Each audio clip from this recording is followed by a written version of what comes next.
In today's video, I'm going to teach you how to unenroll from a Coursera course.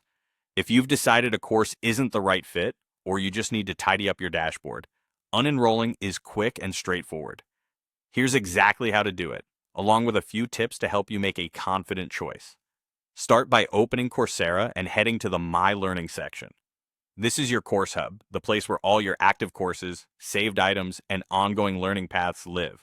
Once you're in My Learning, take a moment to locate the specific course you want to leave. You might see it in your active list or under your saved courses, depending on how you've organized things.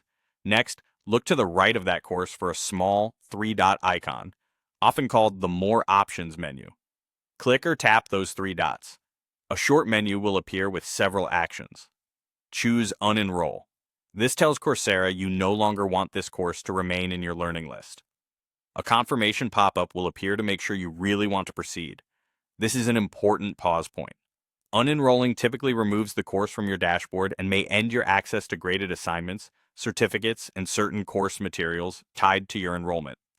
If you're partway through a course, double-check that you've downloaded any notes or resources you want to keep. When you're sure, click Unenroll again in the pop-up to confirm. After you confirm, the course will disappear from your My Learning list. If you don't see the change right away, give the page a quick refresh. You can always re-enroll later if the course is still available, though previously completed work or grades may not carry over. Policies can vary by course or program, so it's a good idea to review details on the course page or in Coursera's Help Center if you're unsure. A quick note if you're learning through a subscription. Unenrolling from a single course doesn't automatically cancel a broader subscription. If you're managing costs, make sure you understand how your plan works and check your billing details separately. That's all there is to it. Head to My Learning, find the course, open the three-dot menu, choose Unenroll, and confirm in the pop-up. With these steps, you can keep your learning dashboard focused on what matters most to you.